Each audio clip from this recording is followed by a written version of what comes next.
45조 원. 일본 정부가 타도 한국, 타도 삼성을 외치며 쏟아부은 돈의 액수입니다. 대한민국 1년 국방비에 육박하는 이 천문학적인 돈이 불과 1년 만에 홋카이도의 눈밭 위에서 공중분해되었습니다.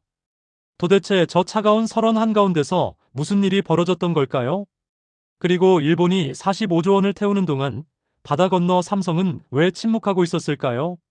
그들이 침묵했던 진짜 이유, 지금부터 공개합니다. 제 이름은 다나카 켄지. 평생을 반도체 웨이퍼와 씨름해온 72세의 늙은 엔지니어입니다. 한때 도시바의 영광을 이끌었고 지난달까지 이곳 라피더스 프로젝트의 기술 자문역을 맡았습니다. 하지만 저는 지금 제 손으로 쓴 사직서를 품에 안고 이 현장을 떠납니다. 제 눈앞에 펼쳐진 저 거대한 철골 구조물들. 일본 언론은 저것을 반도체 제국의 부활이라고 떠들지만 제 눈에는 그저 국민의 혈세 5조엔을 묻어버릴 거대한 콘크리트 무덤으로밖에 보이지 않기 때문입니다.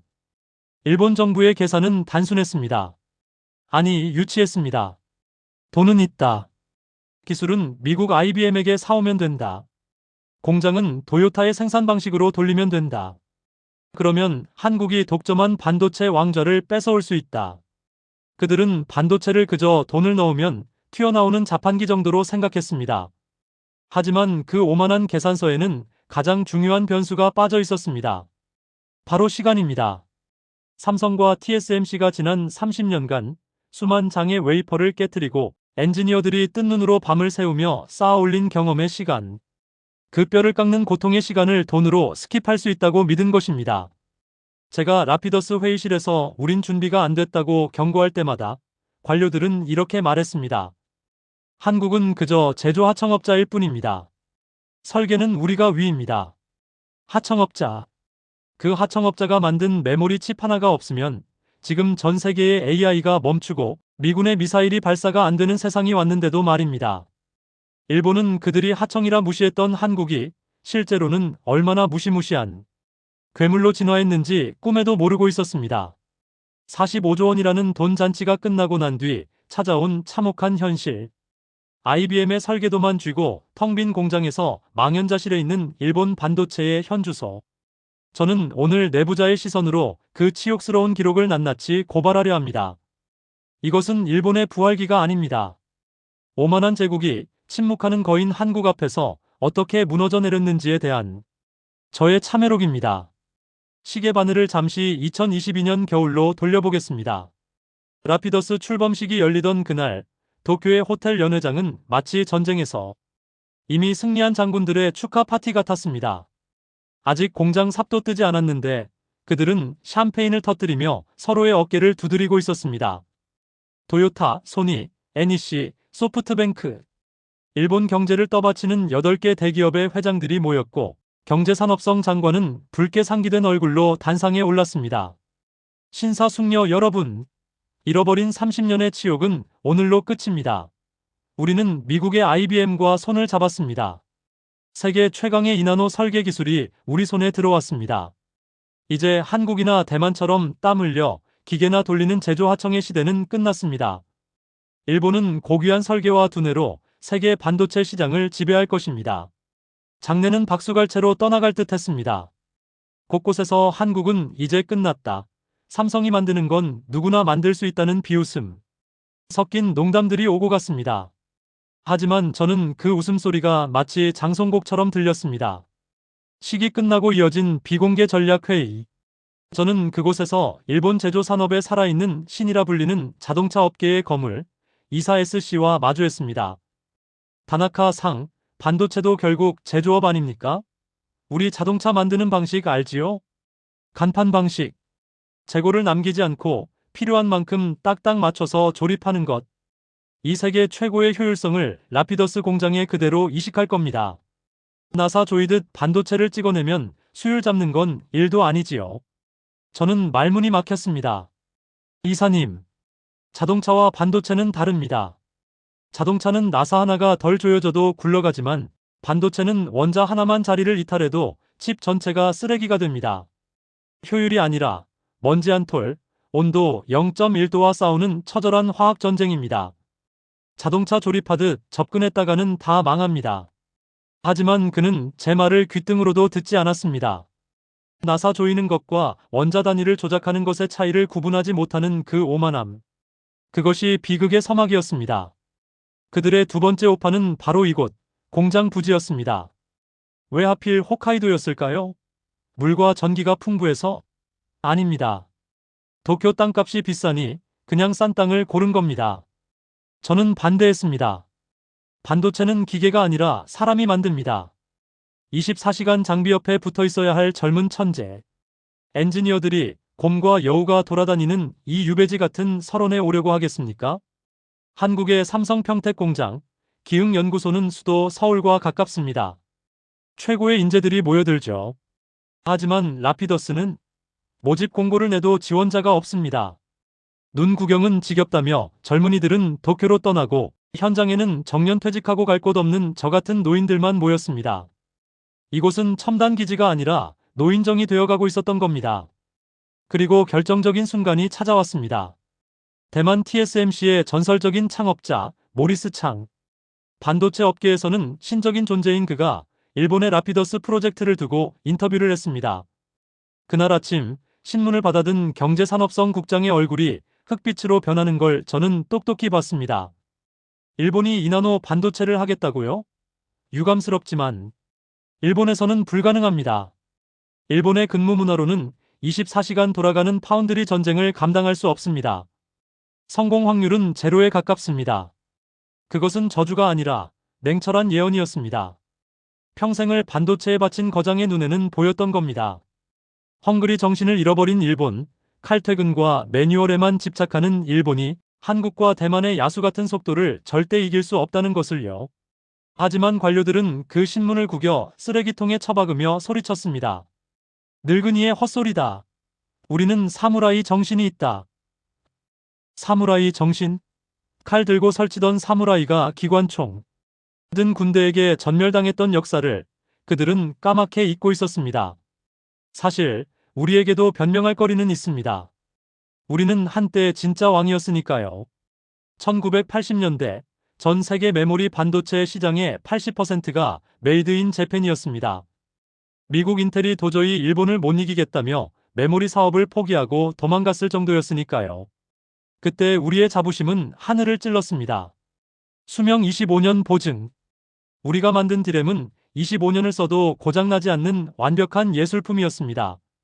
우리는 그걸 장인 정신이라 불렀고 한국 제품을 싸구려라고 비웃었습니다. 하지만 그 완벽주의가 우리 목을 조르는 밧줄이 될 줄이야. 90년대 PC 시대가 열렸습니다. 사람들은 3년 길어야 5년 쓰면 교체하는 개인용 컴퓨터를 원했습니다. 그런데 우리는 멍청하게도 그 3년짜리 컴퓨터에 들어갈 반도체를 25년 동안 고장 안 나게 만들려고 비싼 재료를 쏟아부으며 원가를 높이고 있었습니다. 삼성은 이 틈을 파고들었습니다. 굳이 25년 갈 필요 없다. 5년만 버티면 된다. 대신 가격을 절반으로 낮추자. 시장은 열광했습니다. 우리는 삼성을 질 낮은 물건을 판다고 욕했지만 시장은 우리를 시대 흐름을 못 읽는 바보라고 불렀습니다. 사실 기회는 있었습니다. 아니, 위기 신호는 훨씬 전에 있었습니다. 1983년 삼성의 이병철 회장이 도쿄에서 우리도 반도체를 하겠다고 선언했을 때 일본 반도체 업계는 배꼽을 잡고 웃었습니다. 당시 미쓰비시 연구소장이 쓴 보고서가 아직도 기억납니다. 국민소득 2,000불짜리 나라가 반도체를, 삼성이 반도체에 성공하면 내 손에 장을 지지겠다. 그 보고서는 우리끼리 돌려보며 낄낄거리는 안주거리가 되었습니다. 하지만 역사는 오만한 자에게 가장 잔혹한 벌을 내립니다. 그로부터 불과 10년 뒤 우리는 그 2,000불짜리 나라의 기업에게 메모리 왕좌를 뺏기고 무릎을 꿇었습니다. 그리고 일본 엔지니어로서 가장 뼈아픈 기억을 끄집어내야겠습니다. 일명 달빛 관광. 90년대 초반 매주 금요일 밤 하네다 공항에는 기묘한 풍경이 펼쳐졌습니다.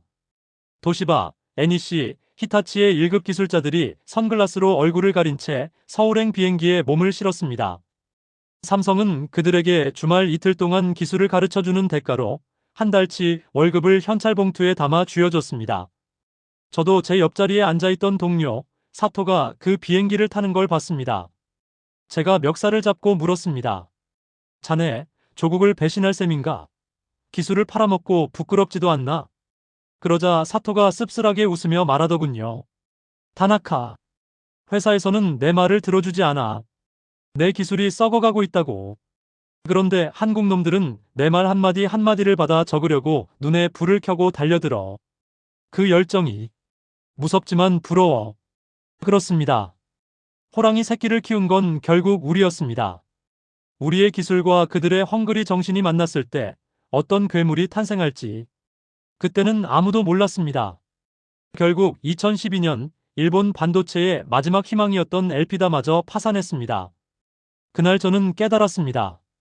이건 기술의 패배가 아니다. 속도의 패배다. 우리는 너무 우아하게 폼을 잡으며 걸었고 한국은 진흙탕을 구르며 달렸다. 그런데 지금 2024년의 라피더스는 또다시 그 우아한 실수를 반복하려 합니다.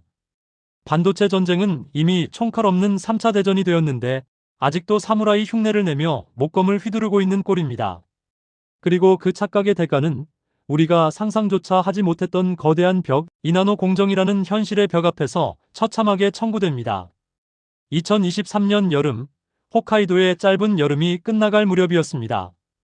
드디어 기다리고 기다리던 미국 IBM 본사로부터의 소포가 도착했습니다.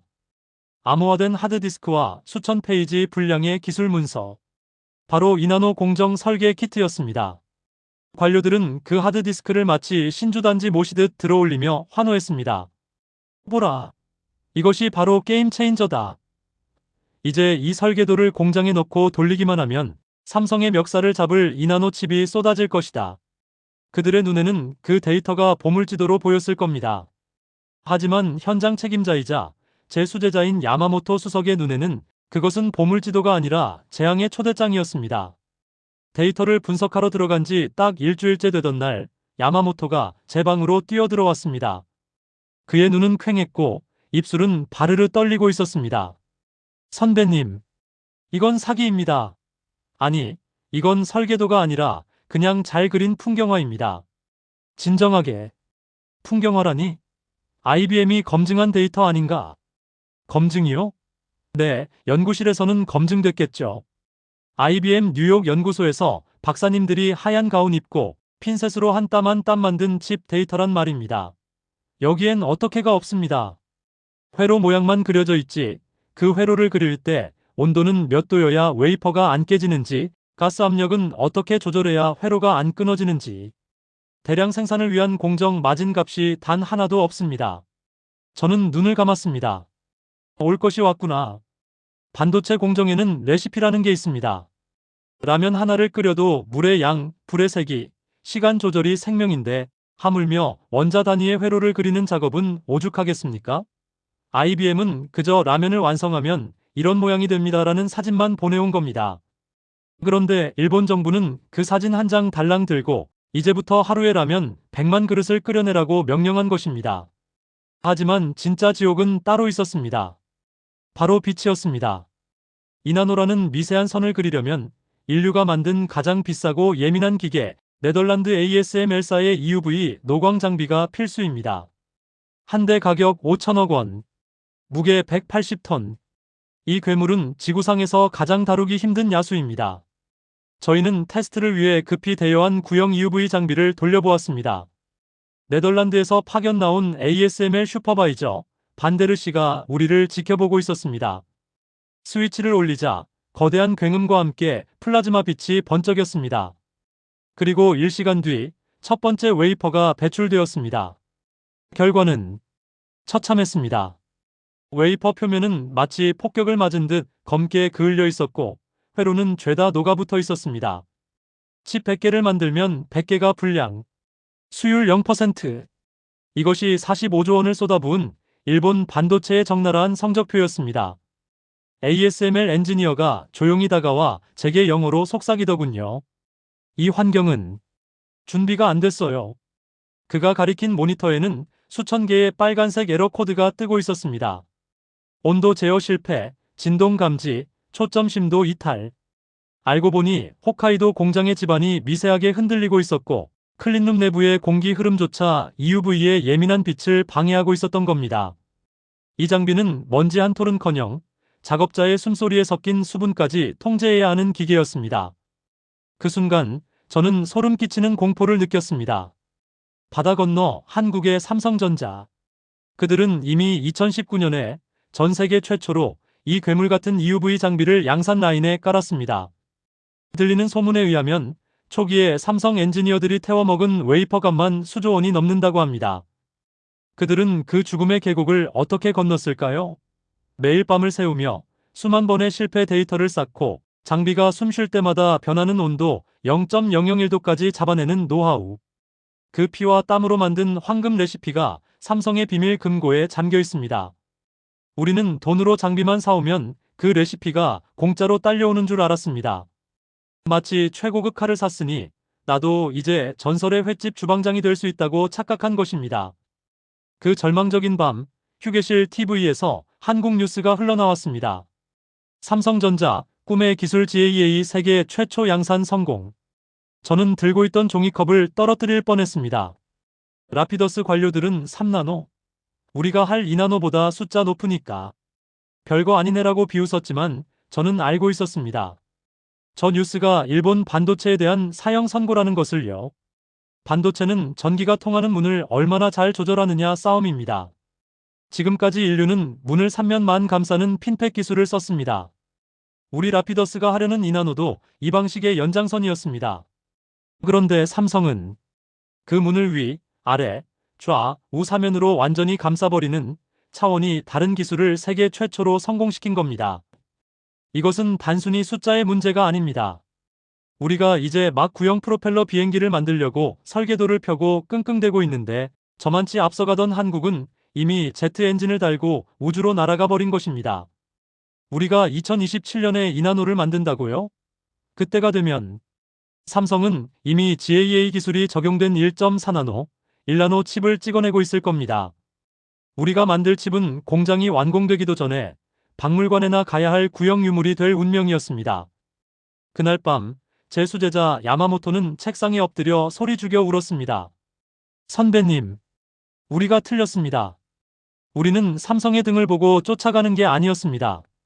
그들은 이미 보이지 않는 곳, 신의 영역에 가 있습니다. 보이지 않는 벽. 돈으로는 절대 넘을 수 없는 경험의 성벽이 우리를 내려다보며 비웃고 있었습니다. 그리고 그 절망의 순간, 더 큰 재앙이 덮쳐왔습니다. 반도체의 판도 자체를 뒤집어버린 거대한 해일, 바로 AI 혁명이었습니다. 라피더스의 공기는 장례식장보다 차가웠습니다. 저는 이날 제 40년 반도체 인생을 마감하는 사직서를 품에 안고 국장실을 찾았습니다. 창밖에는 홋카이도의 거친 눈보라가 우리가 세운 철골 구조물을 집어삼킬 듯이 휘몰아치고 있었습니다. 마치 우리 일본 반도체의 운명처럼 말이죠. 타나카 선생님, 지금 농담하십니까? 사직이라니요. 지금 언론이 보고 있습니다.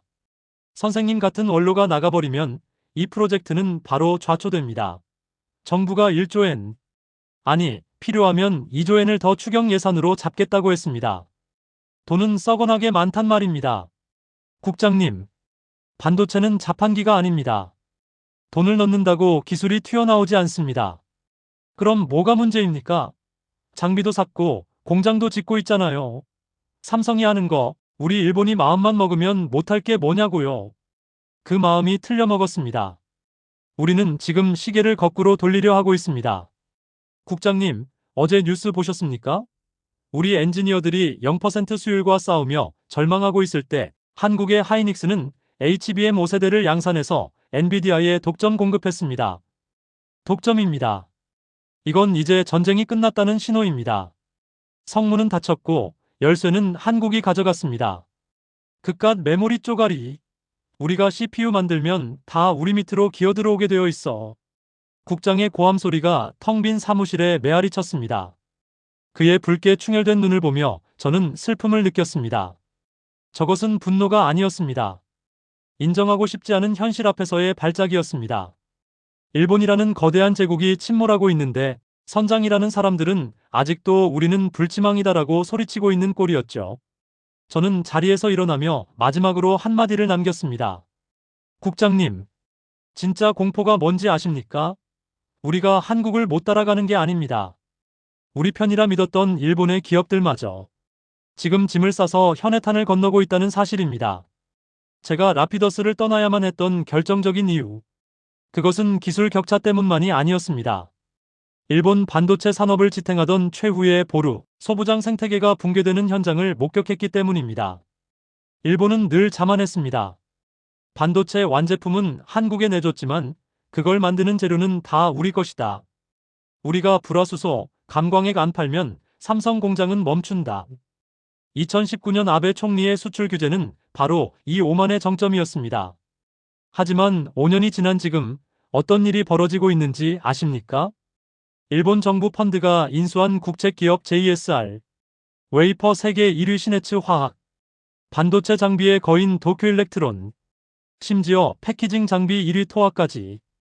이 자존심 센 일본 기업들이 지금 줄지어 어디로 가고 있습니까? 홋카이도 라피더스 공장? 아닙니다. 그들은 거들떠보지도 않습니다. 그들은 지금 짐을 싸서 대한민국의 경기도 용인, 평택으로 본사와 연구소를 옮기고 있습니다. 얼마 전 도쿄 긴자의 한 선술집에서 옛 동료인 도쿄일렉트론의 임원 K씨를 만났습니다. 그는 술잔을 기울이며 씁쓸하게 웃더니 주머니에서 한국어 회화책을 꺼내더군요.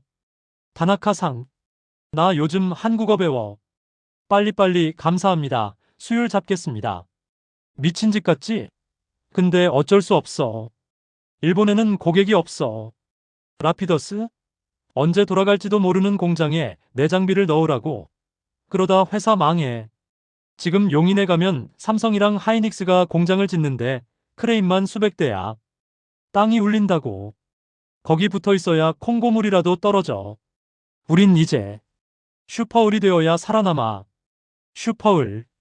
세계 시장을 호령하던 일본 기업의 임원 입에서 나온 그 단어가 제 가슴을 후벼 팠습니다. 하지만 그건 부정할 수 없는 현실이었습니다. 물고기가 물을 찾아 떠나듯 기업은 돈이 도는 곳으로 움직입니다.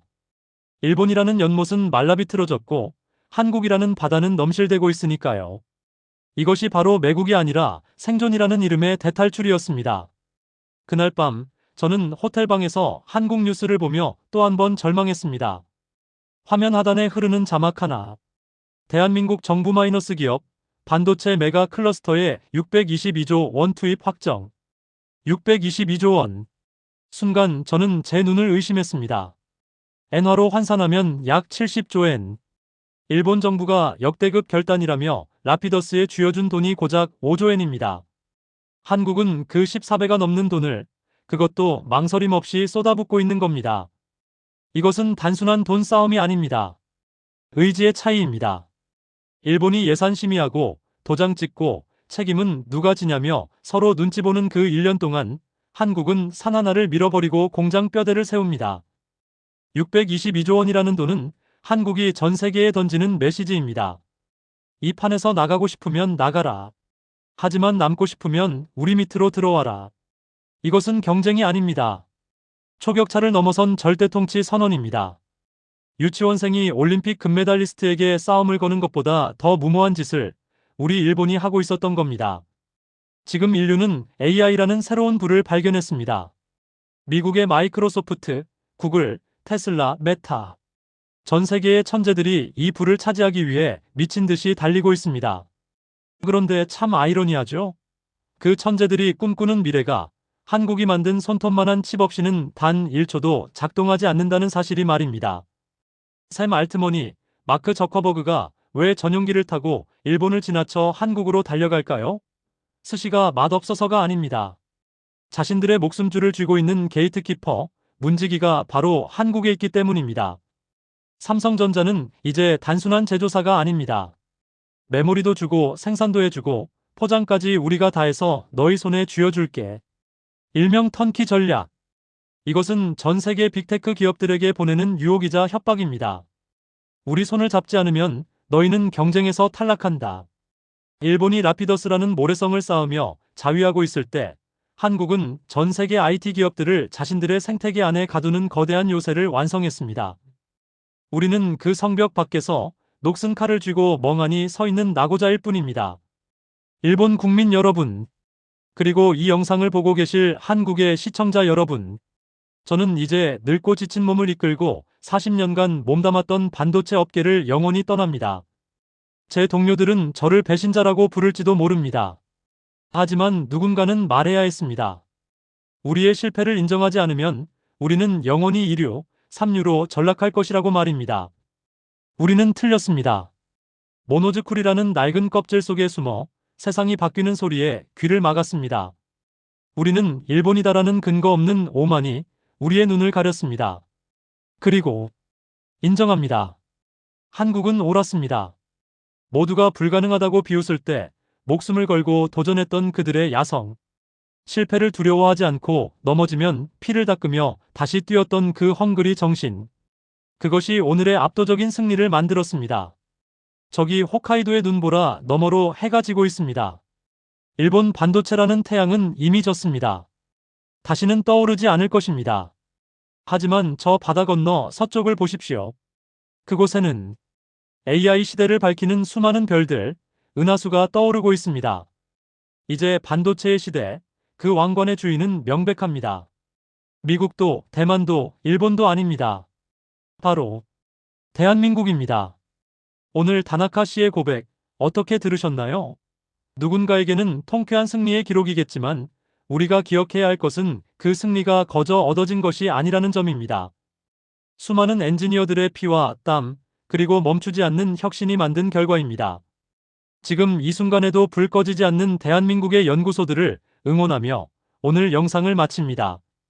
구독과 좋아요는 영상 제작에 큰 힘이 됩니다. 감사합니다.